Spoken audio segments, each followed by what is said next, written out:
Hello दोस्तों, नमस्कार, प्रणाम। मैं नीलम पांडे अपने यूट्यूब चैनल में आप सभी दोस्तों का स्वागत करती हूँ। आप सभी के बीच में बहुत ही प्यारा सा सुहाग गीत लेके आई हूँ। आशा करती हूँ आप सभी को पसंद आए। बेटी विवाह सुहाग गीत है। आइए गीत का आनंद लेते हैं। प्लीज़ गीत पसंद आए तो मेरे चैनल को सब्सक्राइब कीजिए, वीडियो को लाइक कीजिए, शेयर कीजिए, प्यारा सा कमेंट जरूर दीजिएगा। आइए गीत का आनंद लेते हैं।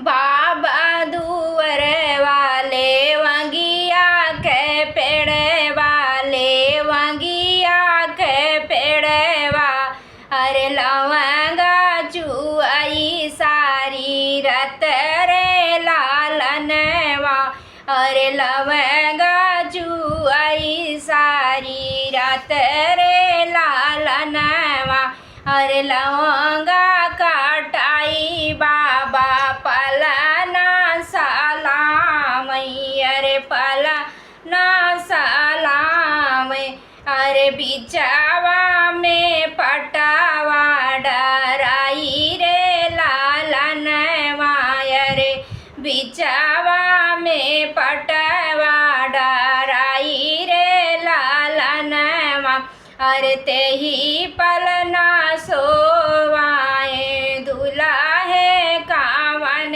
रामा, अरे दुल्हे कावन रामा, अरे संगावा दुल्हिन देई सोवे रे लालनवा, अरे संगावा दुल्हिन देई सोवे रे लालनवा, अरे ओते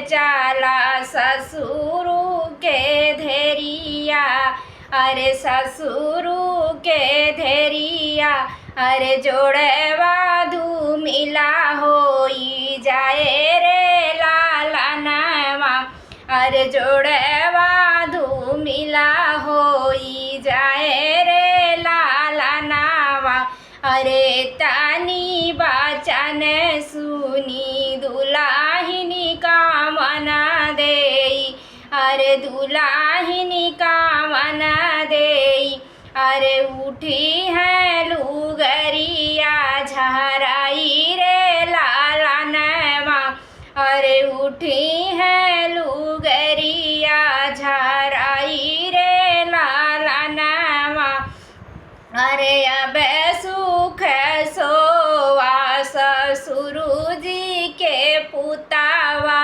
ससुरु जी के पुतावा, अरे हम उठी नहीं हरे जबई रे लालनवा, अरे हम उठी नहीं हरे जबई रे लालनवा, अरे एक बाने गईली दूसर बाने गईली, अरे तीसरे में गंगा जी के तीरे रे लालनवा, अरे तीसरे में गंगा जी के तीरे रे लालनवा, अरे घटावा पे बैठी घाट वरवा पुकारे, अरे घट वरावा पुकारे, अरे पट करई पाठ वर रे लालनवा, अरे पठ धारे पट वर वारे लालनवा, अरे गंगा के तीरवा तीरिया वा पुकारे, तीरिया वा पुकारे, अरे के करे नेवरिया लई के आवा रे लालनवा, अरे के वाटा नेवरिया लई के आवा रे लालनवा, अरे काऊ देबू मोरी भौजी पाराऊ तराऊनी, अरे पार उतराऊनी, अरे काऊ देबू हमाए चिन्ह रे लालनवा, अरे काऊ देबू हमाए चिन्ह रे लालनवा, अरे आजू के रतिया भौजी बस दुअरिया, अरे बस उदुअरिया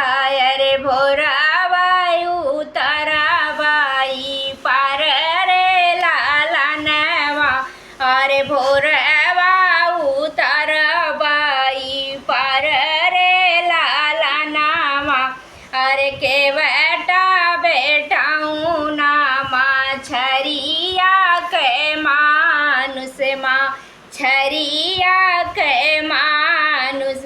अरे नहीं जाना विपदा हमारे रे लालनवा। अरे नहीं जाना विपदा हमारी रे लालनवा। अरे दूजिया के चांद पियावा सोवाते छोड़ई। अरे एक वचन एक बात रे लालनवा। अरे एक वचनी एक बात रे लालनवा। अरे केवरिया मैं मोरे नाई हरि के लोग वायर। नाई हरि के लोग वायर दूसरे ओरिया मैं मोरे ससुर के लोग वायर। ससुर के लोग वा। धन्यवाद।